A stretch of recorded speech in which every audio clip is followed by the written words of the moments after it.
Welcome to the Sunday night recap of the 2018 weekend playoffs.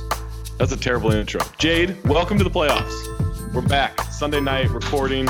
It's myself, it's Black Trey, it's Jade Hoy, Jared Dubin. We're a small squad, but we're a strong squad. So we got this. We should start off with Friday night. The Utah Jazz eliminated the Oklahoma City Thunder. Russell Westbrook took 43 shots. Drag me, fam. Drag 46 points. No, it's nothing to drag. Another drag. I just think, we talked about it a little bit last week, and we can talk about it a little bit now before we get into the second round, but I just hate the way that team plays.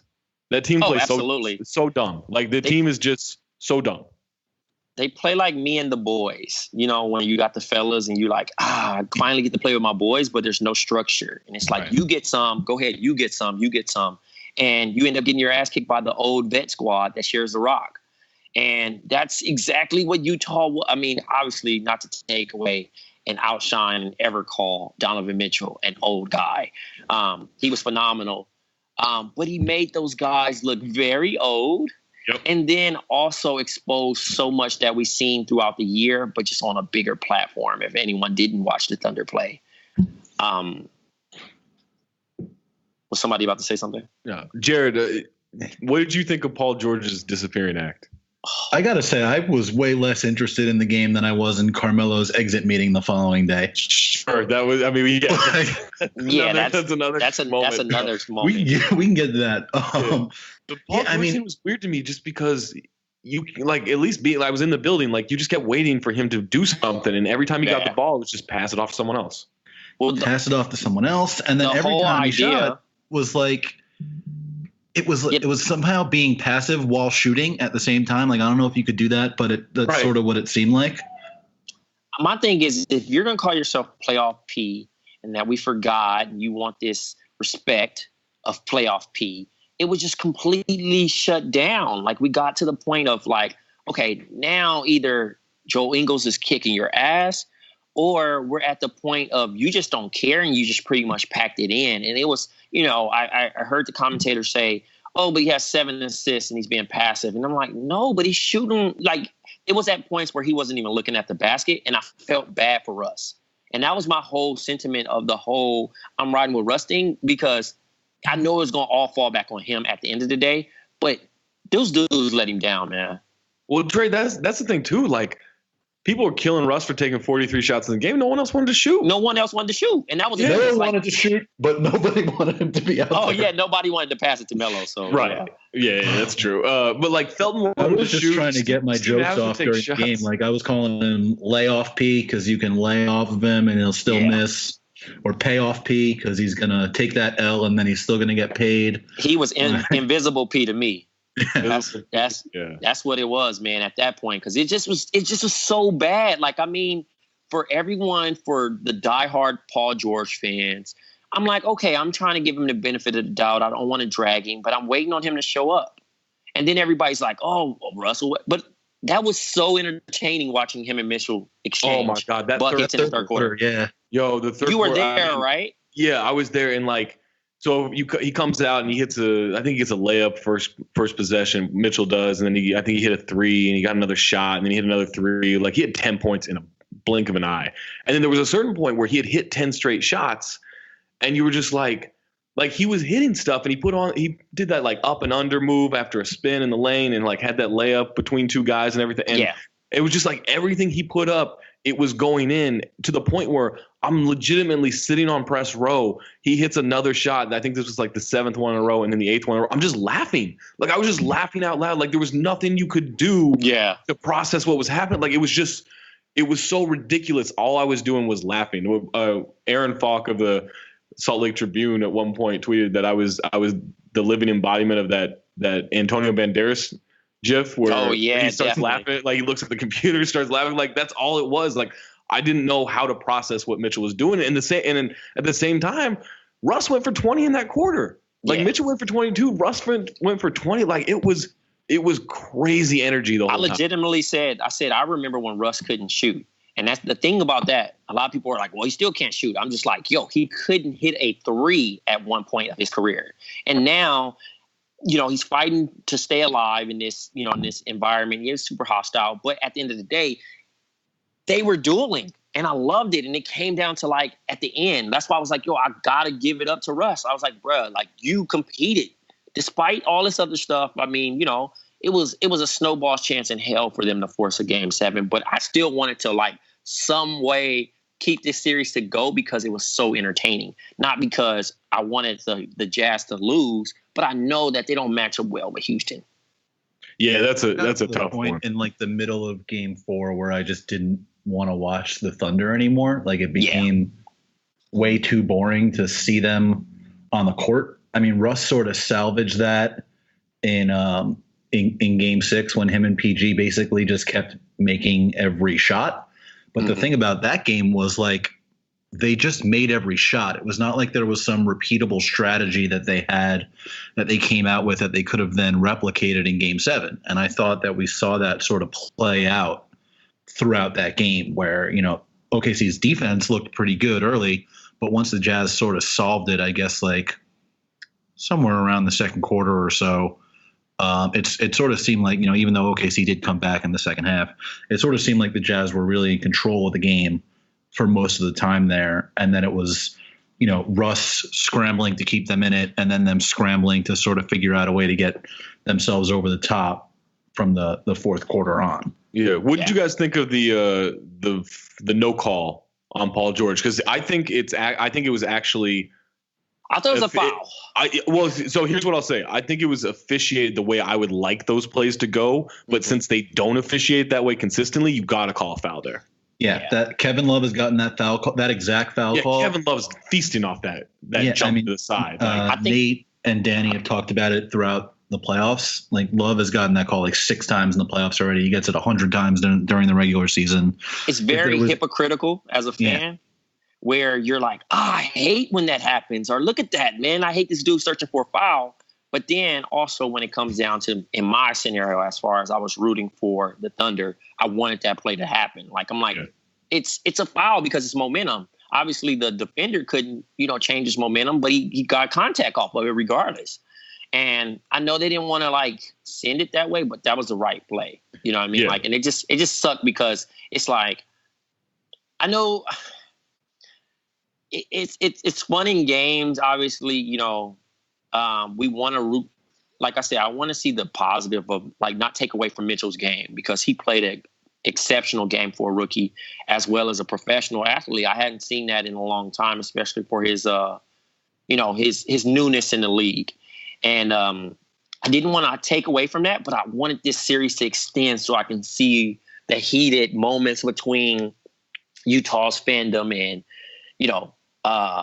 Russell Westbrook dealing with that, and then Donovan Mitchell performing in Oklahoma, seeing if he could respond that way. Yeah. I just wanted that story to continue.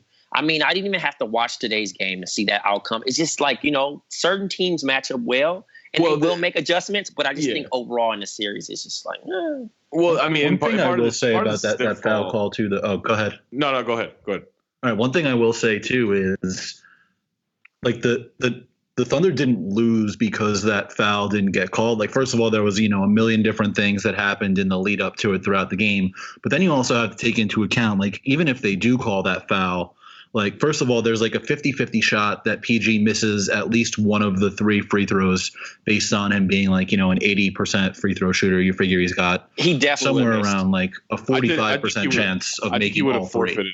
I don't think he would have. I think he would have declined the free throw. Let me finish my nerdery here. There's like a 45% chance that he makes all 3 free throws. But even then, you're talking about the Jazz have like 18, 19 seconds to score. Figure there's like a 50-50 shot they do there. So you're already talking about like a 25% chance that the Thunder win. Then that's if they don't score, they got to get into overtime where they're definitely not the favorite. Based on the way that the two teams have been playing so far. So it's like, they basically cost them like 15% chance of winning the game based on that foul not being called. It's not like if that foul gets called, they win automatically, Yeah. And that's just my, my nerdery coming out there. Before we get into the rest of the weekend, what do we think about Russ's comments about the Jazz fans? So here's what I'll say. I've heard this from other players in the past where they say, like, yo, you hear some really messed up things in Utah. and like it's been this way for a long time. Being there, I've never sat, like I'm not sitting on the floor near the bench, near the opposing bench when this stuff happens. But being there, at least in the areas I've been in the arena, I've never heard that. That doesn't mean it's not being said, but I've never heard any of this stuff or anything all that questionable. It's actually been one of the more one of the more tame trash talking arenas I've been in. It's loud, but I haven't heard that. At the same time, that doesn't mean it's not happening, right? Like I think it's probably something that used to happen a lot, and it's getting passed on through like almost folklore with NBA players of, hey, when you go to Utah, this is what's going to happen, and so maybe they're listening for it. But at the same time, it doesn't take that many fans saying stuff and saying inappropriate stuff. I don't think fans said anything inappropriate in those two instances where Russ reacted to the fans, at least based on what was reported. But at the same time, it doesn't mean he wasn't hearing stuff throughout the game.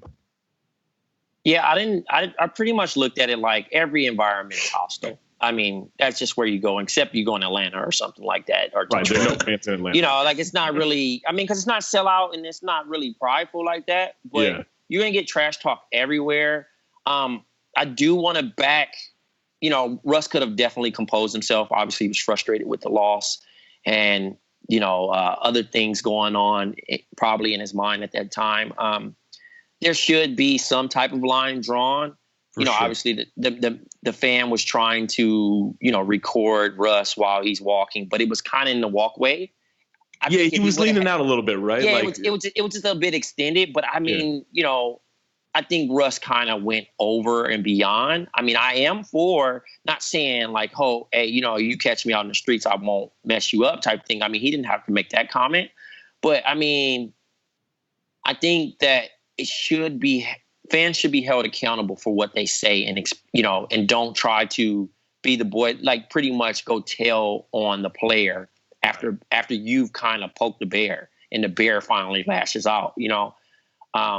I shared recently this morning a clip of Vernon Maxwell actually going out in the crowd and punching a fan versus Portland. And, you know, that's a wild time. You know, I mean, he got a suspension of 10 games, and I don't think any of our players in this current league would do that. But fans also have to understand that I don't care how much money you pay for your seats, be respectful to the game. You know, these players are, you know, entertaining you at a high level, despite if you feel you're obligated to say what you want to say. It's another way you can do it about cheering your team on in that way. You know what I mean? Versus talking about people's family or making a certain slur. Like, I mean, Steven Jackson even chimed in saying that when he played for the Spurs against Utah in the playoff environment, they had his image in a cardboard wearing County Orange, the jail suit pretty much. Right. And, you know, I mean, I can't recall it and I can't fact check him on that. But I mean, still, that's unacceptable. But I can't really say that Utah is number one for bad road places. You know what I mean? Because I talked to some OKC fans, I mean, some other fans, the Warrior fans, and they talked about, you know, Oklahoma's fans being unsportsmanlike as far as Draymond's talked about that before. You know, as far as the cupcake and the crutches and the snake and stuff like that. I mean, it goes down the line. You know what I mean? Everywhere you're going to find some type of disdain of, you know, you're not going to be in a comfortable environment. It's just about, you know, maybe the league holding those fans accountable when it's brought up. But, you know, like, I don't know, you know, like, do we allow it to be super quiet? You know what I mean? Like, I don't know. I think it takes the fun out of the game. There's a difference between like making it be super quiet and like making sure people aren't, you know, like you said, bringing people's families into it or saying any kind of slurs or anything like that. Like, I haven't been to whatever they're calling that arena in Utah now. I think it's Vivint Smart Home. I haven't been, you know, specifically in that arena, so I can't speak to whether it's any worse than any other places. And I agree, Trey, that like Russ didn't have to go out there saying like, oh, if you see me in the street, you know, I don't play that shit or whatever he said. Like, but I also agree that like just because you buy a ticket doesn't entitle you to say whatever you want. You know, there are lines that shouldn't be crossed, and if people cross those lines, then they should, you know, not be allowed back. And if you want to try to say something about somebody's family, or you want to call somebody a slur or say things that are inappropriate, you know, that's the risk you take, and you shouldn't be allowed back in the arena. There are ways to get in players' heads without crossing those lines. There are ways to cheer on your team, like you said, Trey, without crossing those kind of lines, without making sure that like there's no sound allowed in the arena at all. Yeah. I think you know, speaking of, we switch gears a little bit. Speaking of inappropriate things to say, what do you think of Markieff Morris saying that he learned that the Wizards were the better team against the Raptors after they got eliminated by the Raptors? Didn't Giannis said that about the Bucks too, right? Did he? After they got, I think he said that. I don't think he said that that's what he learned, but he said he was like, I feel like we were the better team, and something. I saw it on Twitter this morning. You know, look, when the Wizards play super well, and like, you know, people expect them to play coming into every season, then like, yeah, maybe they're the better team on some days than the Raptors. They talk too much shit and don't back it up. They talk so much. They never back it up. They don't never back it up. And then I was kind of like, you know, I actually got to text John about that shit too. His comments about, you know, like as a leader, you don't, and all that. Well, I'm just saying, as a leader, you take accountability for it. Right. Don't say, okay, you know, I put it in management's hand to, well, that was what Brad said too, right? Like that's Ernie's job. But I'm just saying in general, like, I don't think it's just them, dude. Like, that team had been so inconsistent all year. You know, you had John miss for a long time. Then you had Brad as the god. Then you had this person calling out Gortat. And, you know, Otto's been in and out with bad health. Like, it was so many fingers pointed and just no accountability that, you know what I mean, whoever is the main guy needs to step up, and whatever they do decide. I mean, I wouldn't, you know, obviously, you know, John is being the guy that's kind of being the front guy on this story of, hey, go fix the team.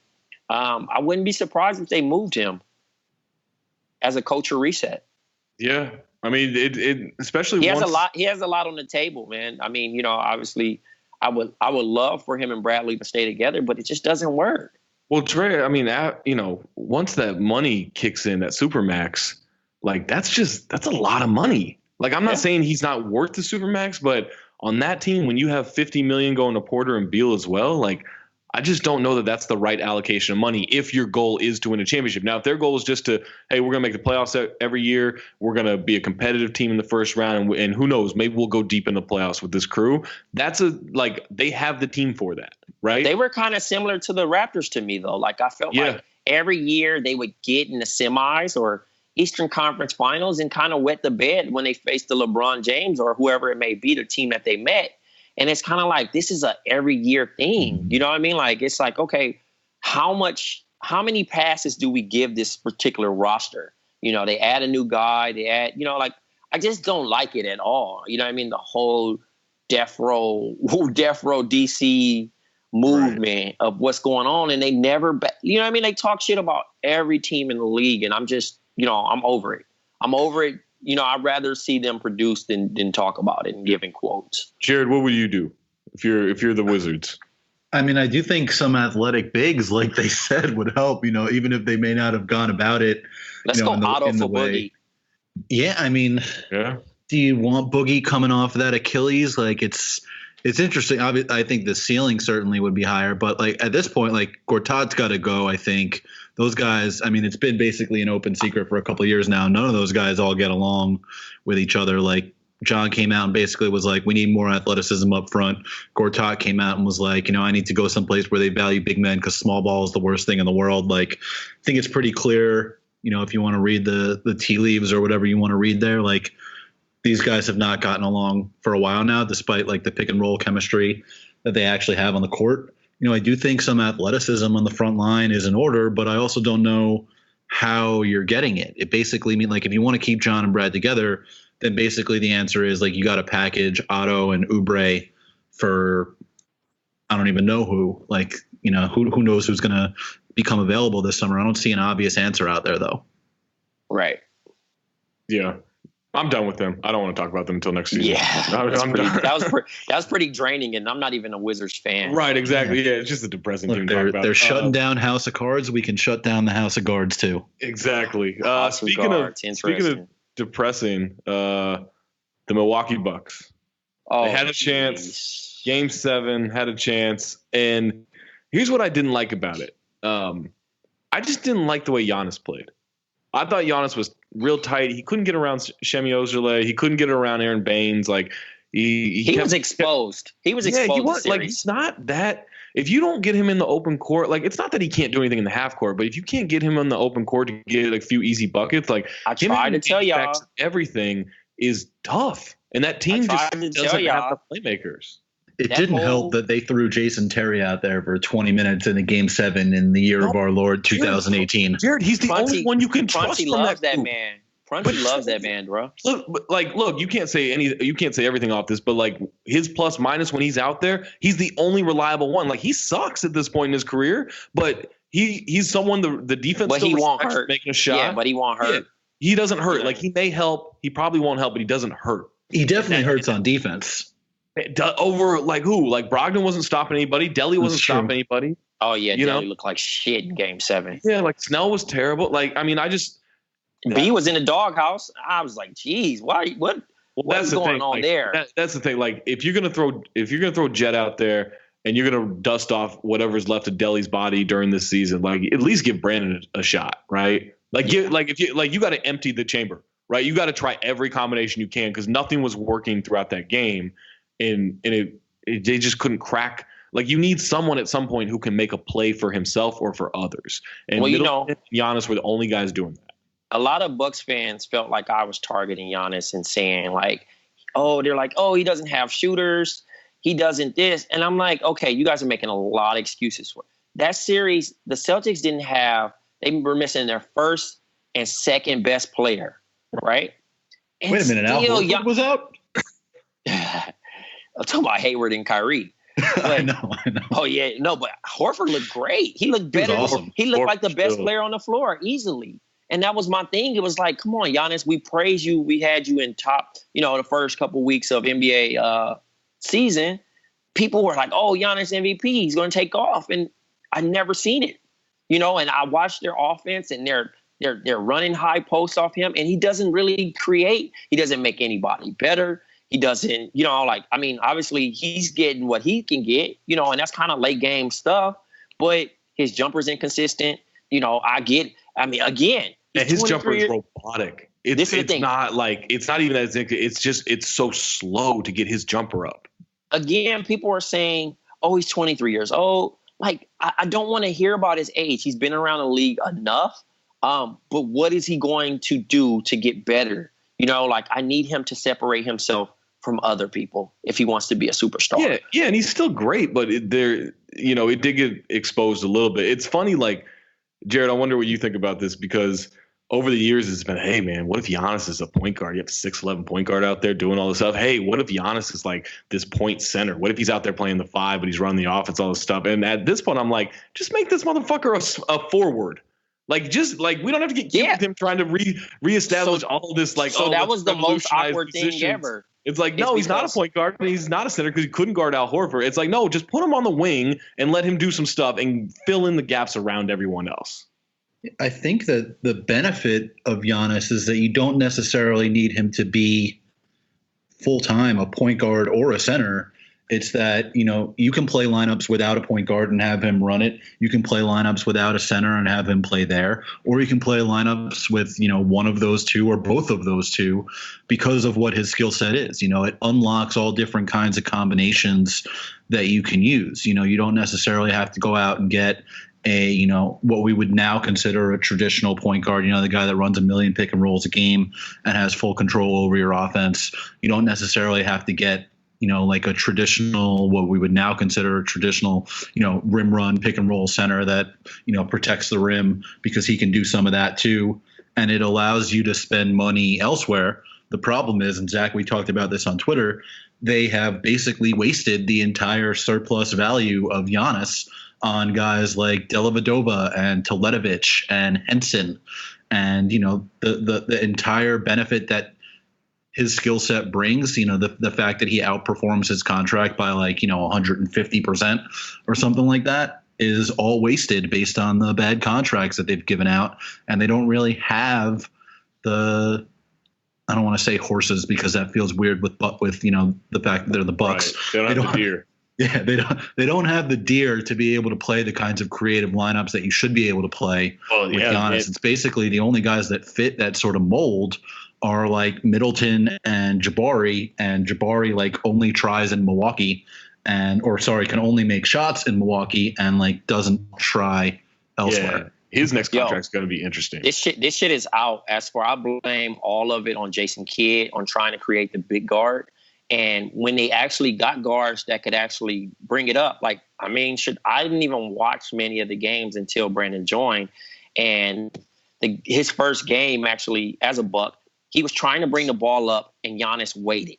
It reminded me of playing open gym basketball, and it's a guy that you're like, kind of take your big ass down the floor. You know what I mean? I got this. I'm the point. And Jason Kidd has given Giannis so much of him and Chris Middleton so much of a playmaker responsibility that they don't know how to hit the wings hard. They don't know how to get open. You know what I mean? They go through their small half-court set, and then Giannis posts up, and then that's how they flow. Oh man, Trey, anytime they were trying to run against a Celtics transition defense that was decent at getting back, they had nothing. They had nothing. They didn't know how to attack. So exposed, and it was so bad because I'm looking at it like, you guys could get so much more out of this instead of this mid post up Giannis is doing, where he tries to fake to the baseline and he ends up jumping in the air and having to pass it and throw a bad pass. It was so many passes that were thrown to the bench. And I'm looking at it like, what is going on here? Dude, this is common sense stuff. And I would love to trust Brogdon a little bit more, but he kind of was just giving nothing either. And I think Brogdon was sort of still hurt. He came back maybe 2 or 3 games before the end of the regular season, I think. And he played, 11 minutes in game 1.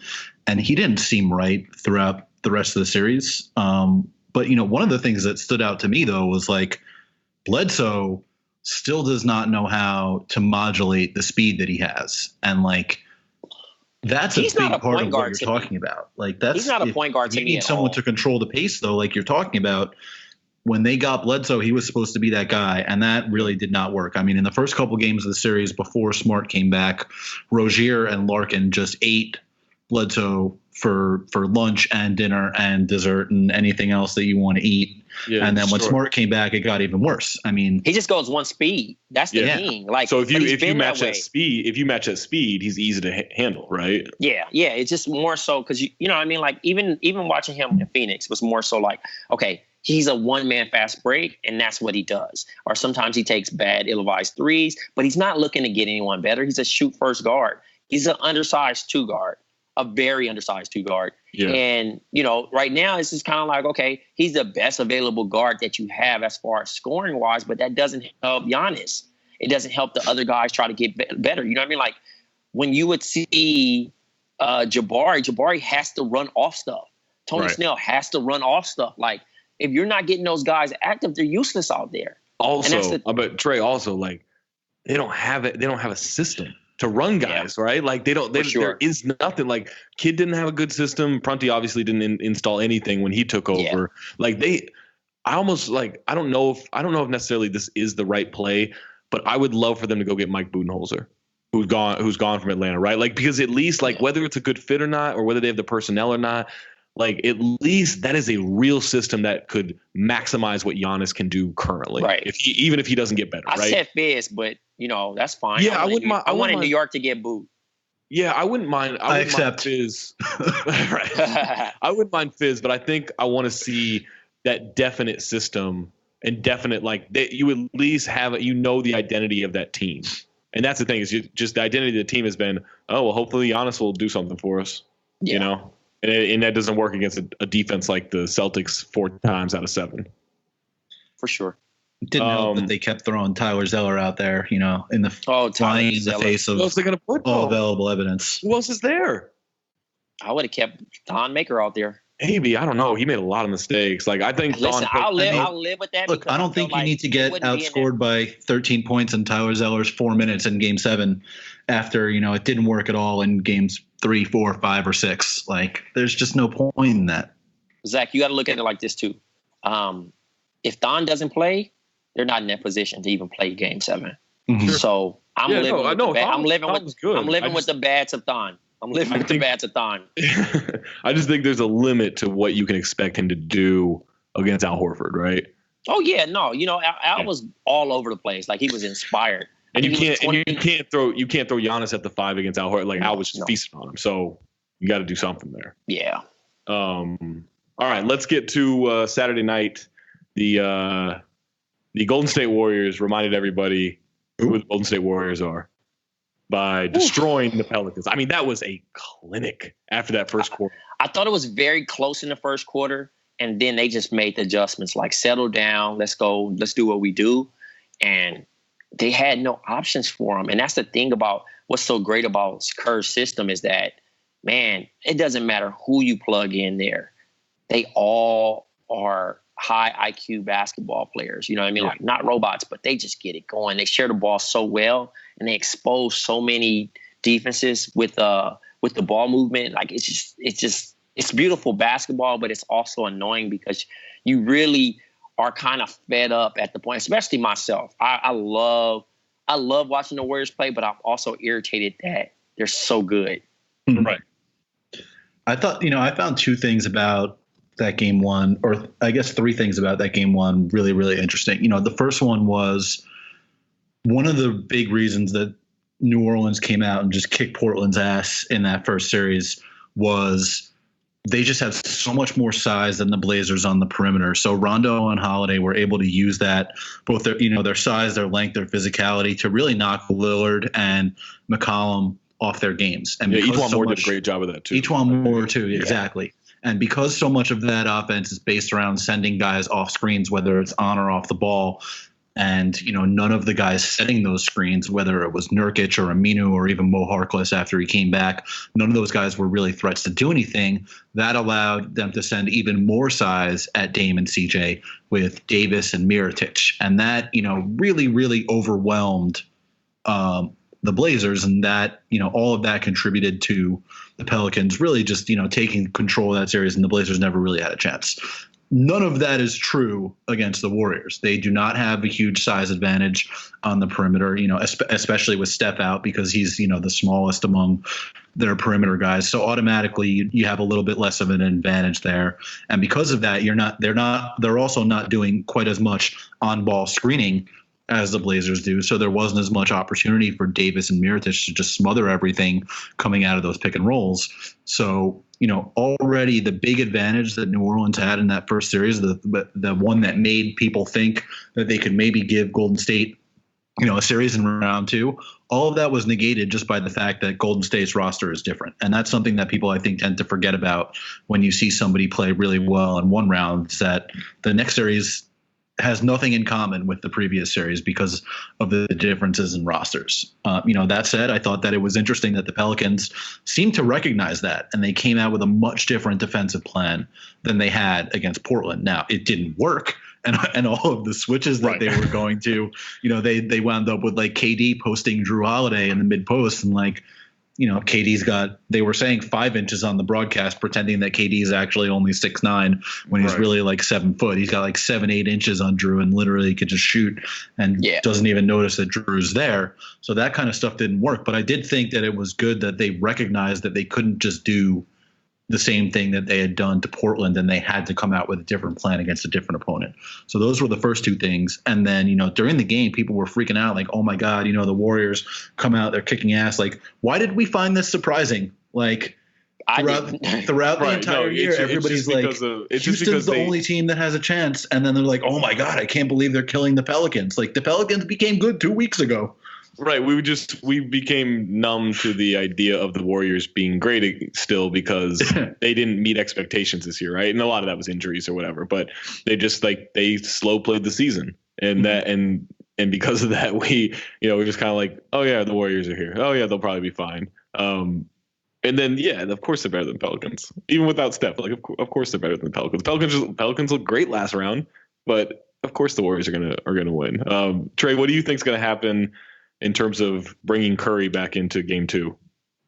I think he starts. I think he plays limited minutes. I think he'll get the looks that he needs. He will not be exposed. For my fan purpose, I would love to see him and Rondo go at it because Rondo loves to step up to a challenge. That's who he's going to guard too, right? Like they're definitely just going to keep Clay on Drew. Yeah, I mean that's the best adjustment.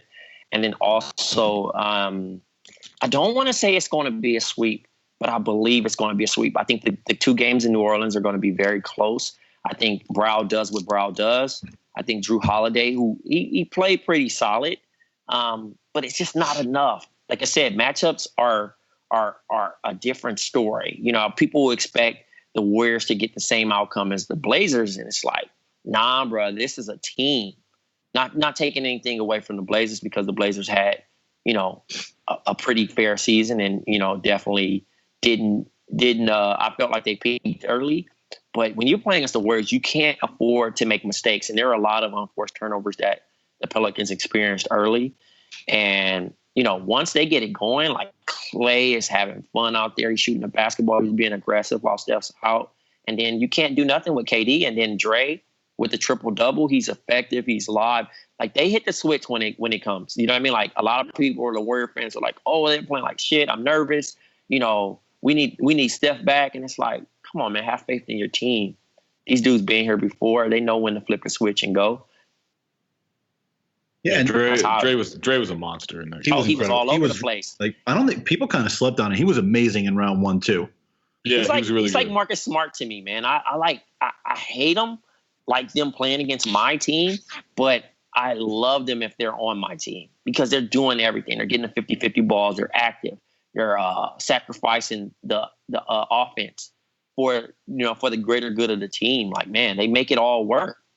That's why I think you can see too, like, Draymond clearly has turned things up defensively in the playoffs. Like, he was not, Draymond during a lot of the regular season. And some of that has to do with, this is going on their 4th year now. Some of it has to do with, guys were just out for a lot of the year. Yeah. And for him to have, given the same effort, I mean, it would have killed him because he would have like turned up to 125%. And, KD was out for a while and Steph was out for a while and Clay was out for a while. Like, if he would have gone the way he usually does through the whole season, he might not have made it to the playoffs. So, I do think it made some sense for him to do that. But I think you can see, I mean, especially in game 1 too, like, he was all over the place. Yeah. All right, let's get to today. Cleveland Cavaliers survived the Indiana Pacers. LeBron goes 45-9-7-4. Great, that amazing stat line. He was amazing. He was amazing. Like, this is the thing. A lot of people think I hate Bron. Most of the time, this is my pro trolling. I want to appreciate LeBron in the whole stand of no comparisons. I don't think I'm ever going to get that after any game, but I just really want to enjoy him for the moment at that time. I don't want anybody to dig up a Michael Jordan record every time he plays.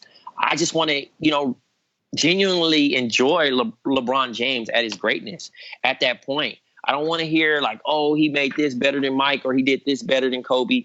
Like, no, this man willed his team back to victory. As it was funny to see him leave and, oh, I'm not coming out the game.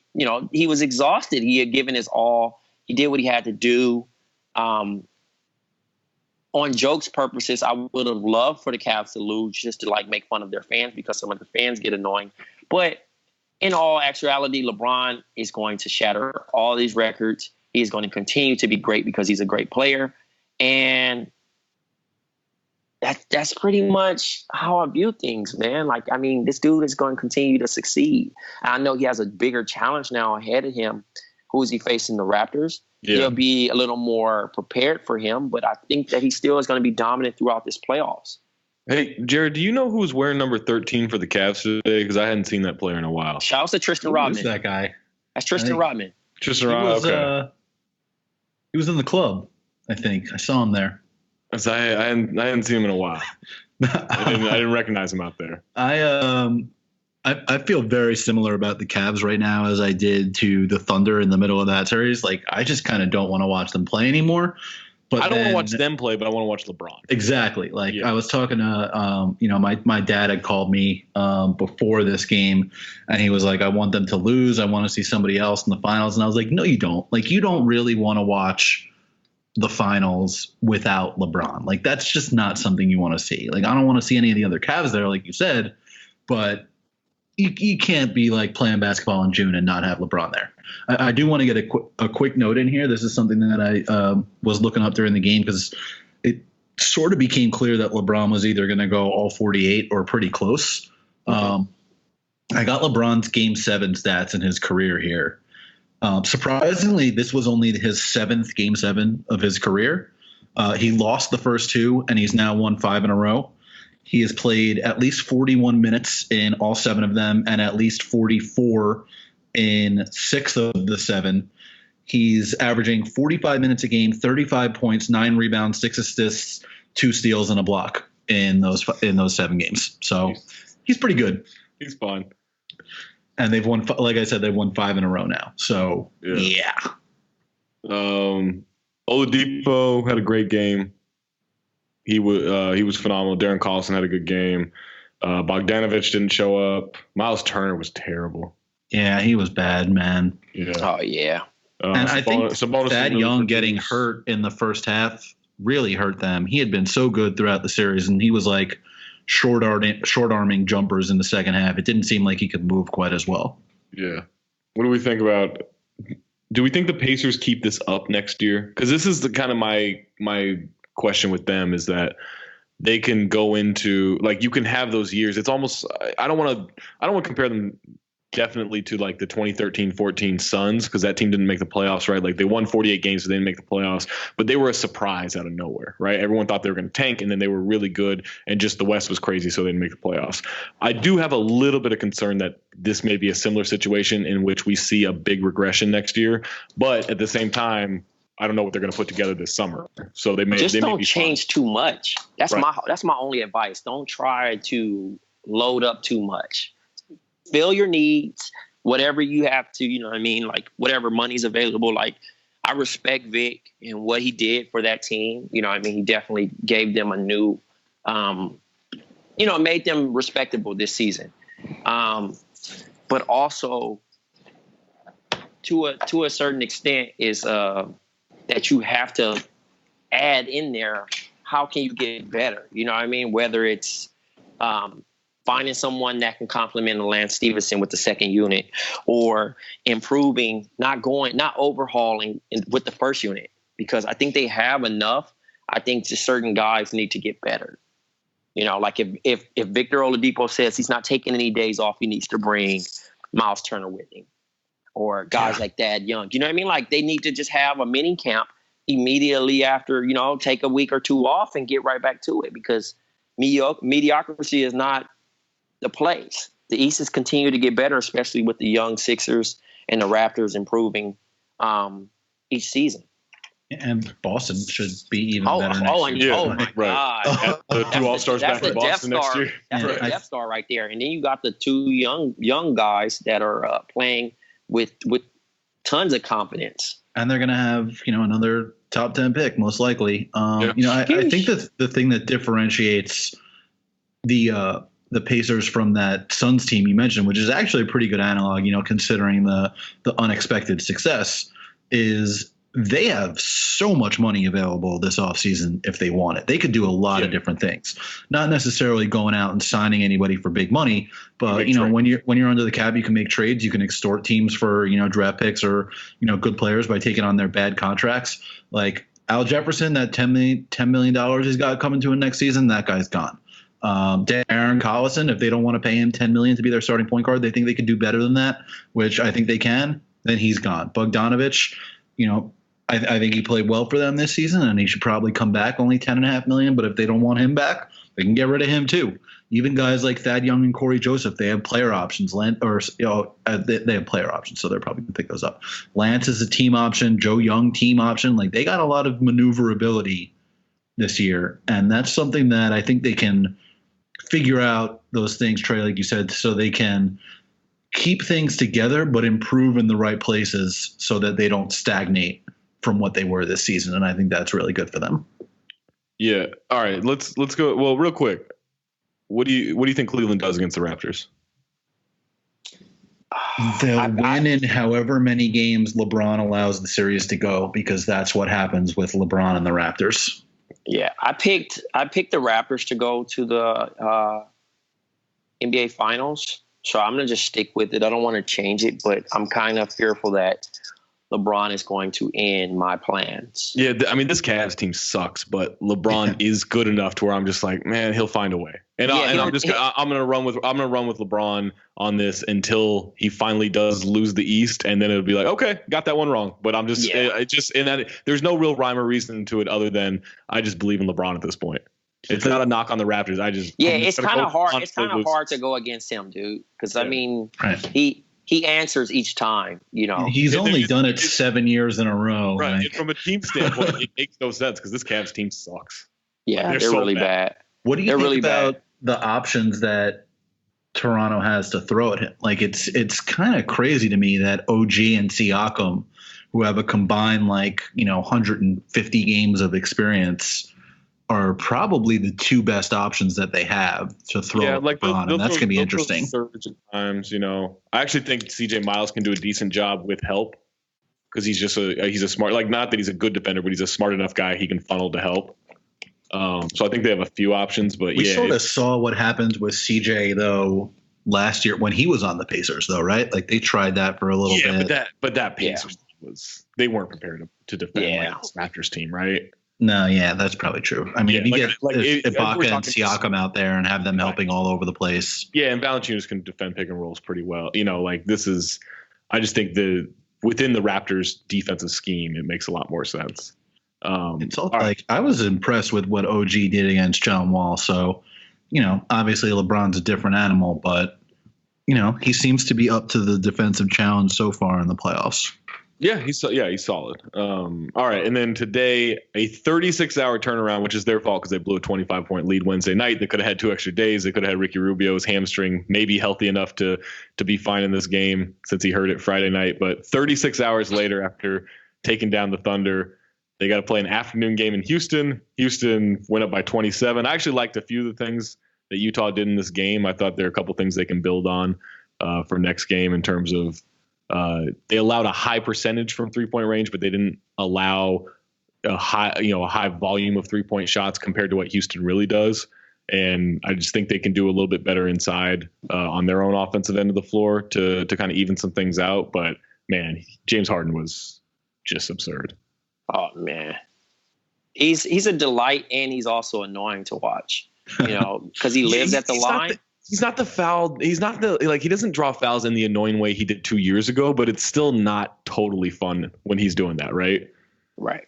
He did that thing where, he just does a very, very slow jab step for 6 of them in a row for 8 seconds.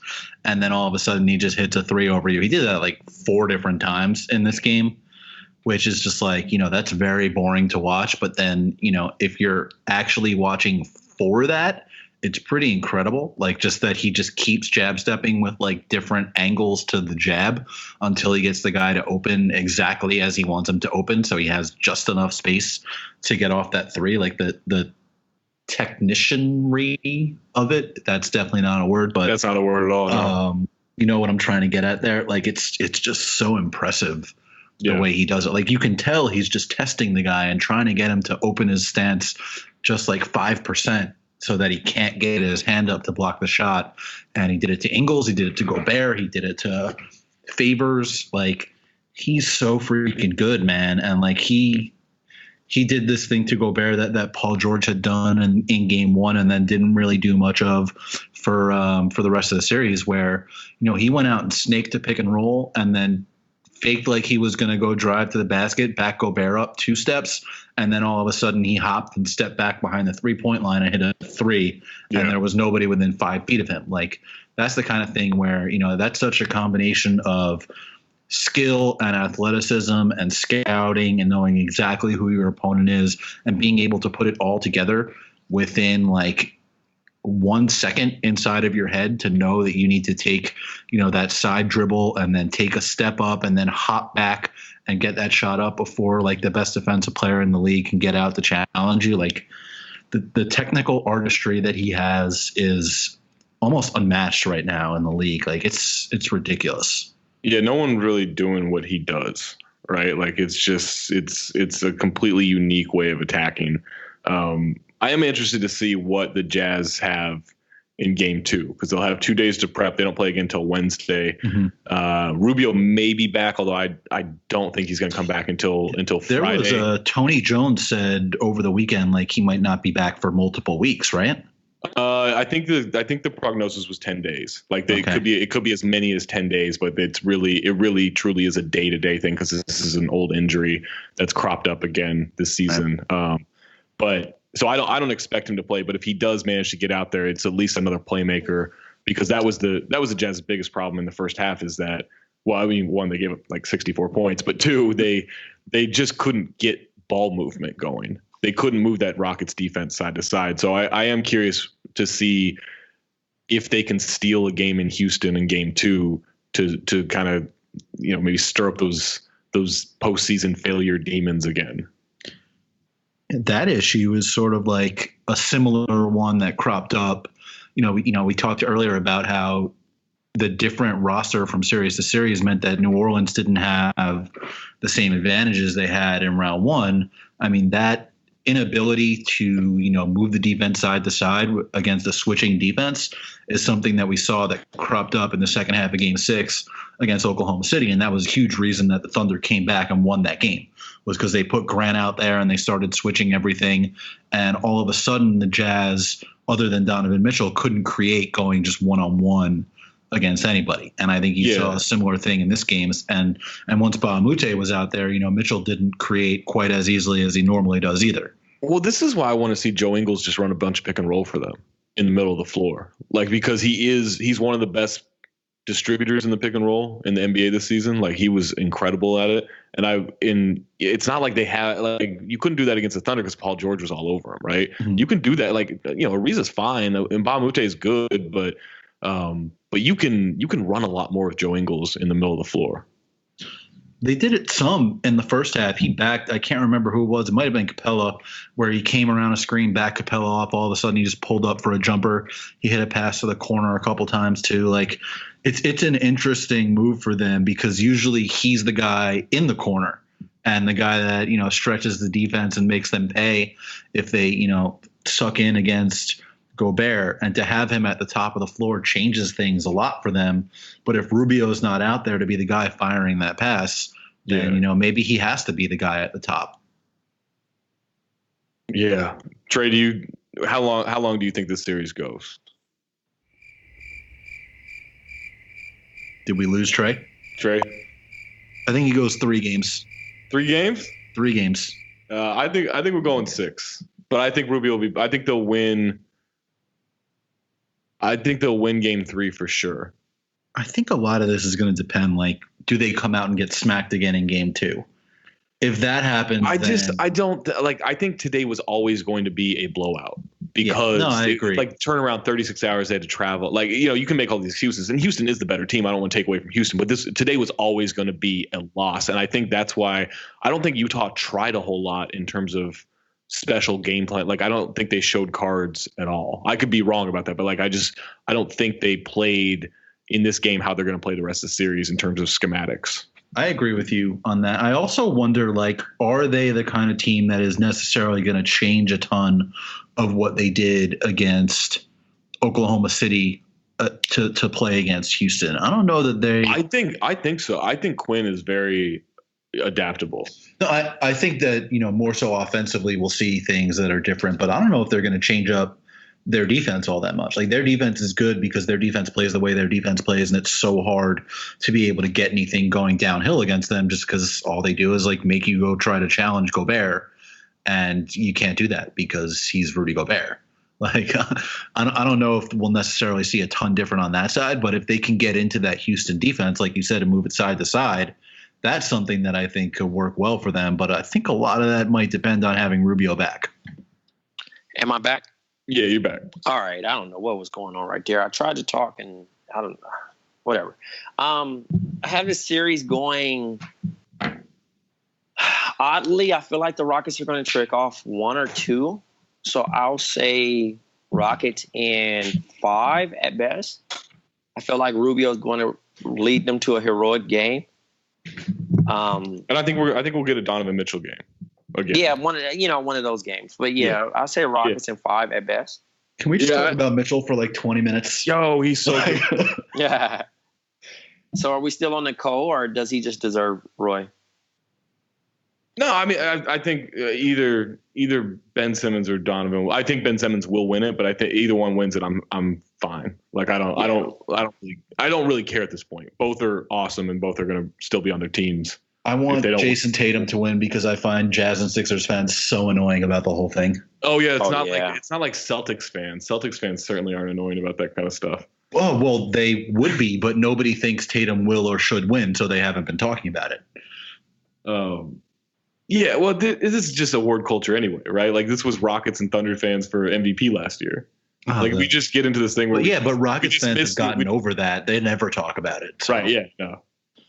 Rockets fans are some of the least complaining in the internet.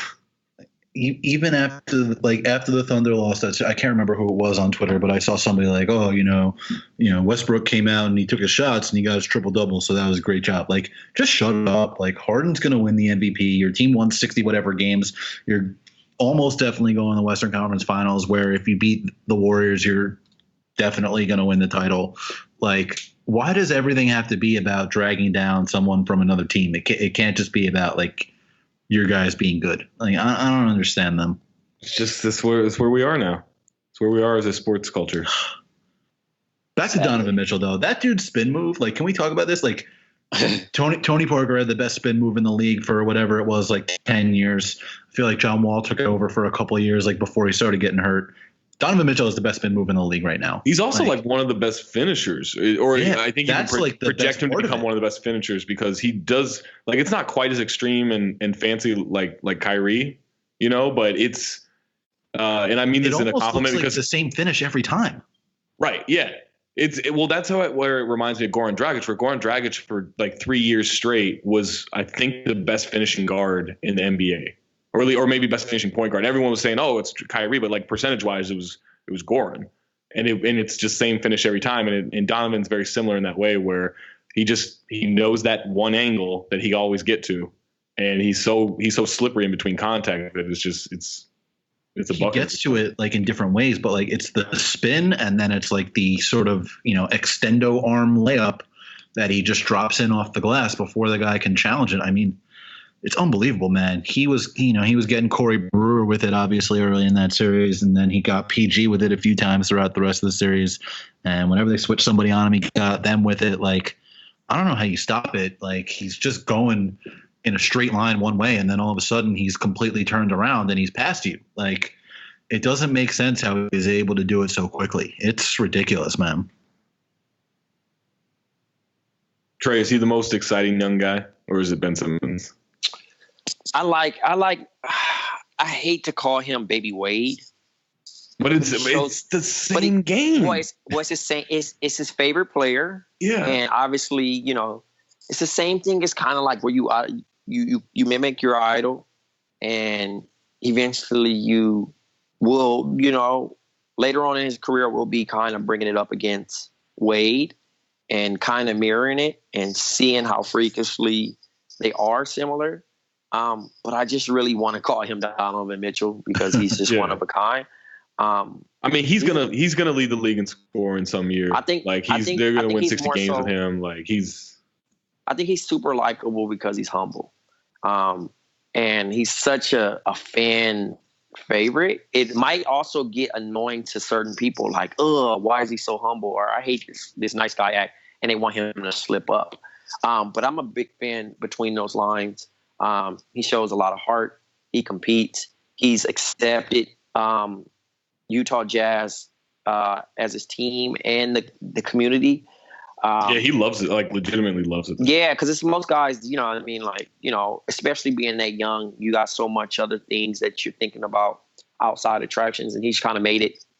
He's embodied it, and he's one of those players where I feel that can make a franchise quote unquote cool again. Like, I mean, I thought Gordon Hayward was kind of cool as far as, bringing a certain swagger, you know what I mean? Because once you acquire certain players, then that allows fans to start watching. But I think he's gave Utah a new facelift where they're likable. Yeah, he'll be like a top 5 most entertaining player in the league for years, right? And people would actually consider more Utah games. Obviously we watch majority to 80 to 82 games a season, plus including playoffs. We're watching a lot of basketball, so we're going to see more than the casual fan is watching. Some people just only watch the big games that come on, the headliners, the ESPNs, the TNTs, et cetera, and they never get to catch these teams because they only get one or two TV games. Yeah. So they miss out on the greatness of the player, and that's where the playoffs creates this platform. We've been seeing Mitchell become this player all year, especially after he made his adjustment of watching film and becoming the guy, especially after they made the trade to sending Hood to Cleveland and, putting the ball in his hand, allowing him to create. I just think that he's the league is in a safe state as long as he can be healthy. Yeah. All right. I have like a couple of, sort of related points that, like, you mentioned people not necessarily seeing him as much. I think that, the way he plays is so viscerally exciting, and like he's so obviously good that he might get them on national TV more often than they've been, just because they're going to want to get him on TV. Like, even if, I think that he obviously has a chance to become better than Hayward was there. I mean, you don't play as well as he did throughout the season. Like, even if he doesn't become better than Hayward, though, like the way he plays is so much more exciting that I think they're going to want to get him on TV anyway. So I would imagine that people are going to get way more exposed to him, which is, can only be good for him and the league. And then, you mentioned Wade, like, so I think, two things here. First of all, he can't give himself a stupid nickname like Way of Wade. Like, let's just keep Donovan Mitchell away from that kind of thing. And then second of all, like, I think a lot of Wade's coolness was the fact that he was number 3. That just suited him really well. We got to get Mitchell to change his number from 45. He is not a number 45. I'm not sure what the background is. What's the backstory on him using that number? But I know he was a baseball player for a minute. And that might be following his, that's been his numbers for so long that he just kind of kept it. Was he 45 at Louisville? Yes, he was 45 at Louisville. Oh. Yeah, it's a nasty number for a guard, I know. It drives me crazy looking at it. According to Wikipedia, which take that for what it will, Mitchell decided to wear jersey 45, showing his appreciation for Michael Jordan, as 45 was the number Jordan wore during his baseball career. That's even more whack. I'm anti. I don't know if that's true, but that's the first thing that came up was this Wikipedia thing. So I'm about to ask him right now.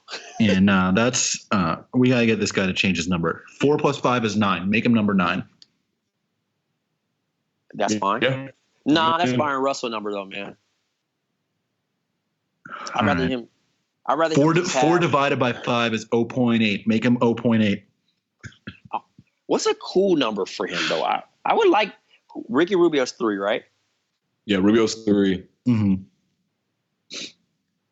Maybe something like 6. Yeah, I guess so. 6 is cool. 2 times Wade, like Wade 2.0, 3 times 2. I would say just get rid of the 4. And he could be number 5, but that's David Stockton. I don't know if he can take David Stockton's number at this point. That's true. Plus, Mitt Romney has already worn a number 5 jersey. I don't know if you want to do that. Yeah. All right. Last thing. Pick for Sixers Celtics in the series. What's your pick? I'm going with the Sixers. I am too. Yeah. I'll say 6 games. Yeah, I think I'll go Sixers. And 6. I know that has. I kind of want to lean to 5, but that has them winning at home. So yeah, I'll go 6. I don't think it matters winning home or road in the series. Nah, just whenever I pick the road team, I like to take them in 6. Let them do it in front of the home fans. Although I don't want them to win in Philly. Philly's had too much good stuff happen to them this year. Yeah, I mean, they did have a lot of terrible stuff for a long time. Yeah, but they're on a nice little run here. They had Creed, they won the Super Bowl, Villanova, now the Sixers. When is it going to be we're in the year of Philly? When's it going to be the year of Dubin? All my teams suck, man. You just got to change allegiances. It's the only way. I'm sure the Knicks will be great next year. Yeah, that'll happen. Yeah. All right. That's all for this weekend recap. Recap? Whatever. Jared Dubin, Black Trey. I'm Zach Harper. Jay, we're done.